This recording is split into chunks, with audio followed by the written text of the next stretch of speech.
सभी साथियों को मेरा नमस्कार। और वैसे तो मैं एसिड अटैक के विषय पे काम करता हूँ और 2013 से काम कर रहा हूँ। पहली बार मैं फ्री स्पीच जैसे मुद्दे पर बोलने जा रहा हूँ। पहले तो मैंने मना किया था कि ये मेरा फील्ड नहीं है, तो मैं क्यों बोलूँगा, मगर मैं 2-4 बातें कहना चाहता हूँ क्योंकि मैं महिलाओं के साथ ज़्यादा काम कर रहा हूँ, लड़कियों के साथ काम कर रहा हूँ।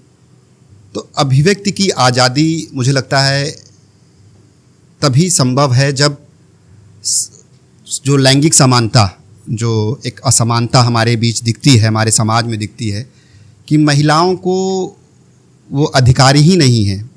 हम अपने परिवारों में देखते हैं, समाज में देखते हैं कि उन्हें ना बोलने का अधिकार है, उनको ना ये भी तय करने का अधिकार नहीं है कि उनका विवाह कब होगा, उनको ये भी अधिकार नहीं है कि वो क्या बनना चाहती हैं, क्या करना चाहती हैं।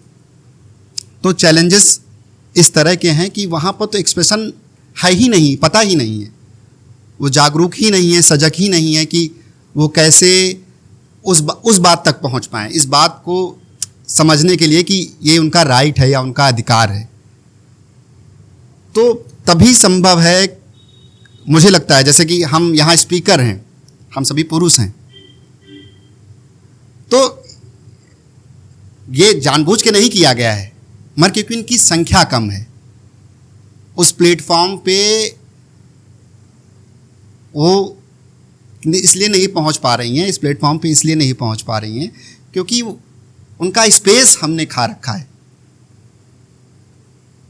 ये आज नहीं हुआ, ये हमारे आपके बनाने से या हमारे आपके तय करने से नहीं हुआ है, ये लंबे समय से जो चली आ रही व्यवस्था के कारण हुआ है।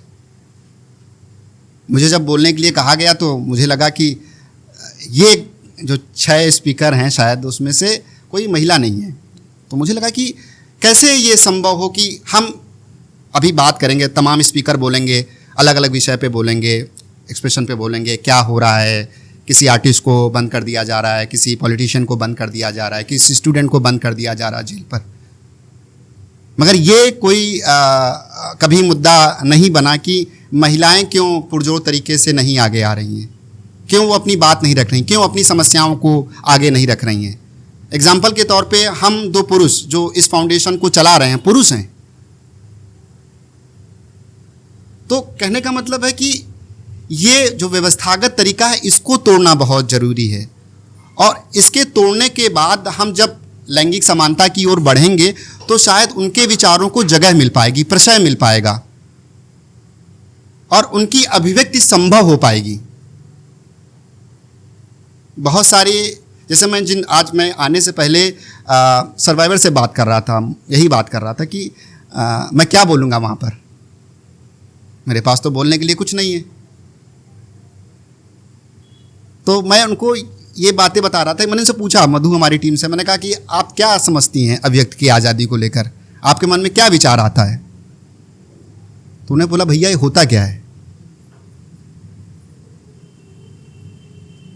तो यहाँ पर कुछ लड़कियाँ मुझे दिख रही हैं क्योंकि ये एक शैक्षणिक संस्थान है, तो यहाँ पर लोग पढ़ने आते हैं। मधु अपनी बेटी को पढ़ा रही हैं क्योंकि उनको एम्पावर्ड किया गया है, तो उनकी बेटी एक्सप्रेस कर पा रही है, या वो उस वैल्यू को समझ रही है कि बेटी पढ़ेगी, आगे जाएगी, तब वो अपने विचारों को रख पाएगी, एम्पावर्ड होगी। मतलब महिलाओं का एम्पावर्ड होना शायद तब संभव होगा, वो एक्सप्रेस कर पाएंगी अपने आप को,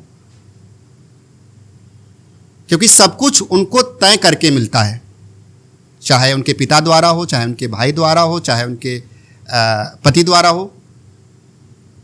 तो मुझे ये बात, मतलब ये कहना मुझे ज़रूरी लगता है कि तभी हम पूरे समाज को या पूरी व्यवस्था में तभी बदलाव ला सकते हैं जब महिलाओं की सहभागिता ज़्यादा बढ़ेगी, उन्हें एक्सप्रेशन का राइट ज़्यादा मिलेगा, वो अपनी बात पुरजोर तरीके से ज़्यादा कह पाएंगी। आज जाके महिलाओं को 33% आरक्षण की बात हो रही है, वो संभव हो पाया है संसद में, एक अच्छी पहल है, मगर वो केवल उद्धार करने जैसी प्रवृत्ति से दिया जा रहा है तो वो अच्छी बात नहीं है कि आप उनका उत्थान कर रहे हैं, ऐसा कुछ सोच के कर रहे हैं। हम अगर अधिकतर देखते होंगे जब किसी मर्द का विवाह होता है, पुरुष का विवाह होता है, वो अपनी पत्नी को अगर नौकरी के लिए फ्रीडम देता तो उसको 10 जगह गाता है, अरे मैंने तो नहीं दबाव डाला, मैंने तो कुछ नहीं कहा। तो आप जो आज़ादी दे रहे हैं वो भी उसमें आप एहसान जता रहे हैं। और आज़ादी क्या है? वो टुकड़ों की आज़ादी है।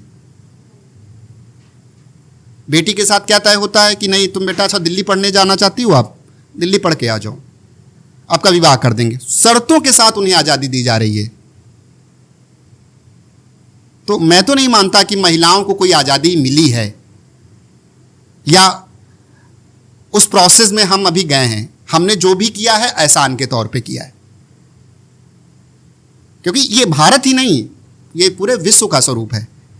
अमेरिका में मैं कल किसी से पूछ रहा था कि अमेरिका में महिलाओं को वोटिंग का राइट कब मिला। वहाँ भी देर लगी, ऐसा नहीं है, और हम थोड़ा उनसे पीछे हैं तो हम थोड़ा देर में स्टेप लेते हैं।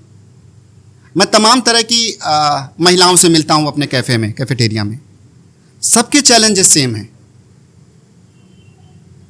तो महिलाओं की स्थिति आप सोच रहे हैं सब जगह बेहतर है, तो सब जगह बेहतर नहीं है।